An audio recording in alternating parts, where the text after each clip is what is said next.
እንግዲህ የተሰጠን ተልእኮዎች አሉ።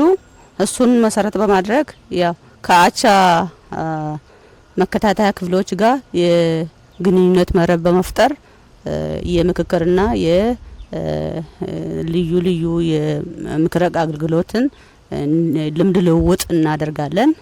እንዴት እየሰራችሁ ነው፣ ምን እየሰራችሁ የሚለውን ነገር ኮሚሽኑ በሰጠን አቅጣጫ መሰረት የልምድ ልውውጥ ከአቻ መስሪያ ቤቶች ጋር እንትን እናደርጋለን። ከመከታተያ ክፍሎች ለምሳሌ ከከተማ አስተዳደር ካሉ መከታተያ ክፍሎች አቻ መከታተያ ክፍሎች ጋር የቅርብ ግንኙነት በማድረግ ልምድ ልውውጥ እናደርጋለን። ሌላው የሙስና መከላከል ስራዎችን በጥልቀት እንሰራለን። ለምሳሌ የሙስና መከላከል ስራዎችን በዋናነት የቅሬታን መቀበያ ስርዓትን በመዘርጋት በመስሪያ ቤታችን የአስተያየት መስጫዎች መዝገቦችን ስልክ በተለያዩ መንገዶች ተገልጋዩ ማህበረሰብ እንዲጠቀም የማድረግ ስራ በግልጽ ቦታ በማስቀመጥ እንዲጠቀሙ የማድረግ ስራ ተሰርተዋል። ሌላው በግንዛቤ ማስጨበጫ ላይ እንግዲህ መከታተያ ክፍሉ ሶስት ዋና ዋና ነገሮችን ነው የሚሰራ። አንደኛው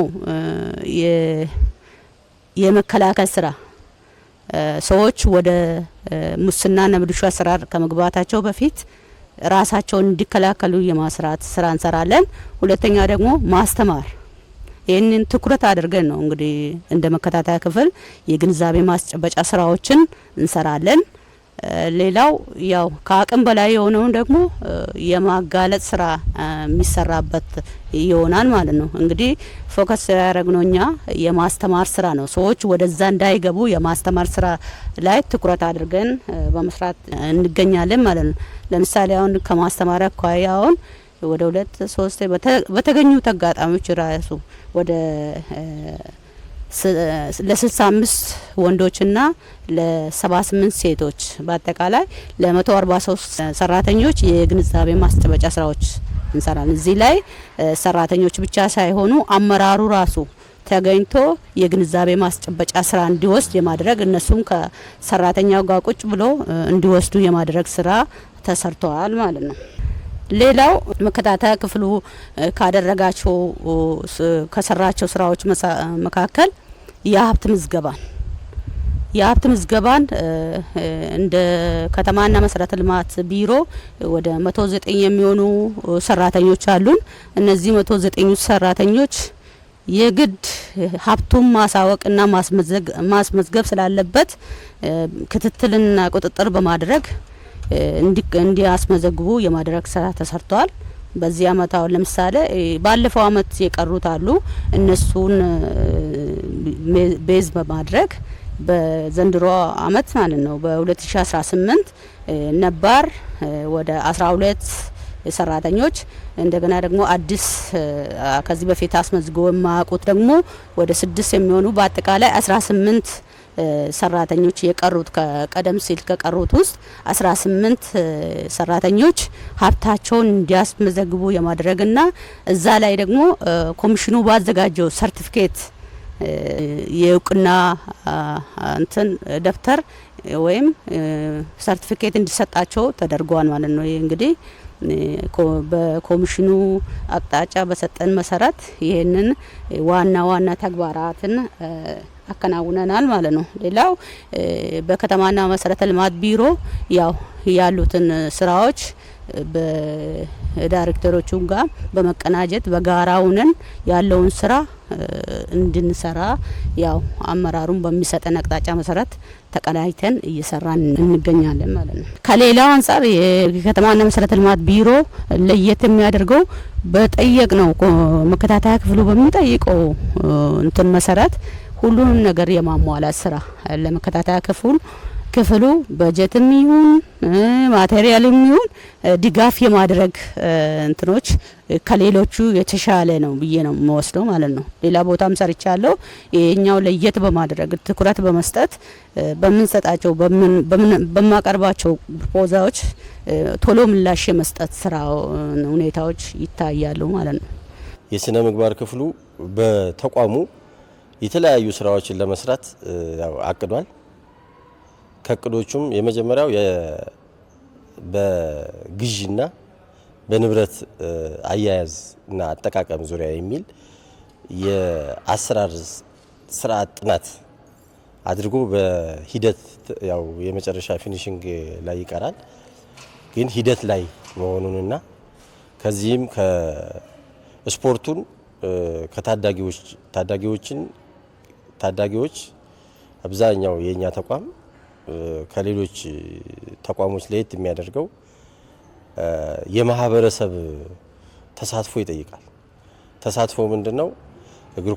በእግር ኳሱ ማህበረሰቡን ማንቃት ይፈልጋልና ታዳጊውም ወጣቱም ምናምን በእግር ኳሱ የተሻለ ተሳትፎ እንዲኖረው ታዳጊዎችን በዚህ አመት በስነ ምግባርና ስፖርታዊ ጨዋነት በሚል ሰነድ ዝግጅት አካሄደን ስፖርቱን ከስፖርታዊ ጨዋነት ከስነ ምግባር ጋር በአንድ ላይ በማቀናጀት ግንዛቤ ለመስጠት ያው ሰሞኑን እንሰጣለን ብለን በፕሮፖዛል እንትን ብሏል። ያው በሂደት ላይ ነው ያለው የሚል ነው። ሌላው ይሄ ሀብት ምዝገባ ወደ 42 ሰራተኞች ነው ያለው በተቋማችን። ከ42ቱ ወደ 30 ምናምኑ ሀብታቸውን እንዲያስመዘግቡ ነው እንዲያሳድሱ ያደረግንበት ስራ። ሌላው ይሄ ከግዥ ጋር ተያይዞ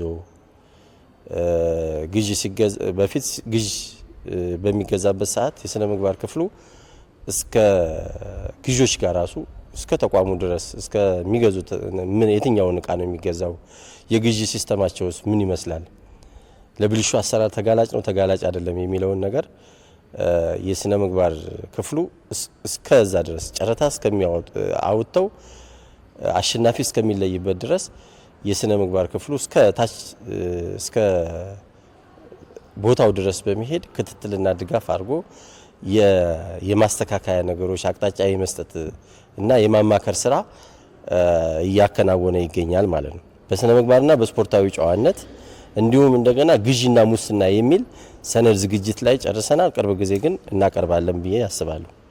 የአሰራር ስራ ጥናት አካሂደናል። ግዥና ንብረት አስተዳደር ዙሪያ በግዥ የተለመደ ነገር አለ። በተለያየ መልኩ ግዥ ላይ በቃ ያልጸዳበት ነገር አለና ንብረትም እንደዚሁ ንብረት በአግባቡ ወጭ ገቢ ምናምን የማይደረግበት መንገድ ስለነበረ ከዛ ጋር ተያይዞ እዚህ አካባቢ ላይ ብንሰራ ተቋሙን ከብልሹ አሰራር እንከላከለዋለን በሚል የግዥና ንብረት አስተዳደር ዙሪያ የአሰራር ስርዓት ጥናት እያደረግን እንገኛለን ማለት ነው። በመጀመሪያ እንደ ጤና ቢሮ ወይ ደግሞ እንደ ስነ ምግባር መከታተያ ክፍል ቀደም ሲል የተሰጠው ተግባርና ኃላፊነት አለ። ይህን ተግባርና ኃላፊነት መጀመሪያ የተቋሙን አንድ አካል ነው ይሄ ዘርፍ። ያ ማለት የማናጅመንት አካል ነው።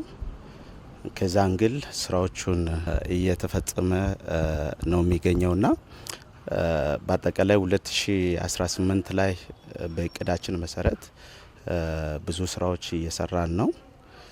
ያ ማለት ከስነ ምግባር አንግል የሚታዩ የሙስናን መከላከል ዘርፍ ላይ የሚሰሩ ስራዎች አሉ። እሱን እየሰራን ነው ያለን። ከዛ በተጨማሪ ደግሞ የምክር አገልግሎት የመከላከል ስራ ላይ እየሰራን ነው ያለን። አድቫይዝ ማድረግ በተለይ ምክር አገልግሎት እየሰጠን የአቅም ክፍተቶችም ያለበት ኤሪያ ላይ ከስነ ምግባር መርሆዎች አንግል እሱን ብዙ ስራ እየሰራን ነው እንደ 2018። ከዛ ውጪም ደግሞ የሀብት መዝገባ ስራዎች እየተሰሩ ነው ያለው። እንደ ጤና ቢሮ ዘንድሮ ብዙ ስራዎች ሰርተናል። ከሀብት መዝገባም ይሁን ከስነ ምግባር ደንቦች የመከላከል ስራ ላይ የሙስና መከላከል፣ የጠቆማ ስርዓት ነዛ ብዙ ሰርተናል። ዘንድሮ ስልጠና ሰጥተናል። 2 ጊዜ ስልጠና ለሁሉም ሰራተኞች ሰጥተናል።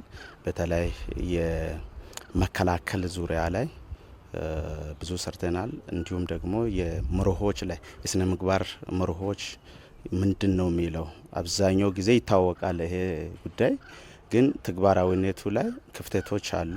ሰዎች ከቆይታ አንግል ይረሱታል። ታማኝነት፣ ተጠያቂነት፣ ለህዝብ ቅድሚያ የህዝብ ጥቅም ቅድሚያ መስጠት የሚለው ነገር ይረሳሉና እነዛ ክሊክ አድርገናል ዘንድሮ ላይ። ከሀብት ምዝገባም ጋር ተያይዘው በቁጥር አንግል ወደ አዲስ ምዝገባ ወደ 23 ፈጽመናል። እድሳት ደግሞ ወደ 120 እድሳት አድርገናል ዘንድሮ።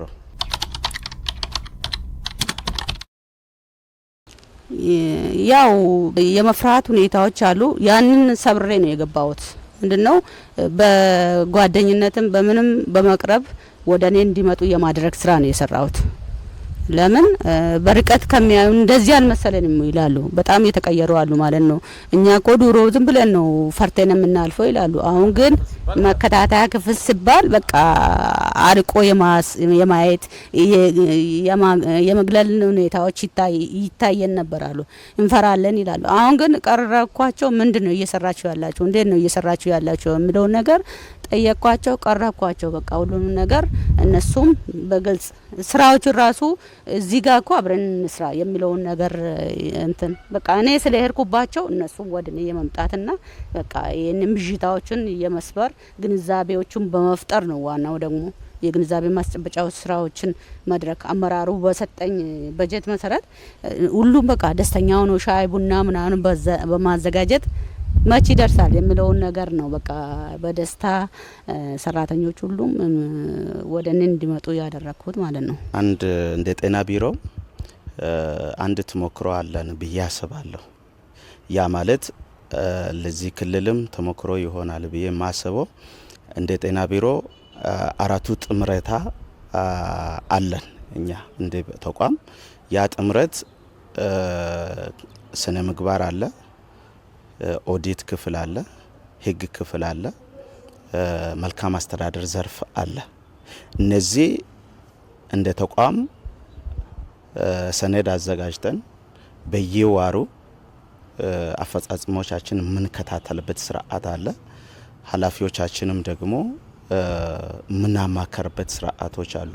ከአሰራር አንግል፣ ከደንብ አንግል እነዚህ ነገሮች ሌላ ተቋም ላይ የለም።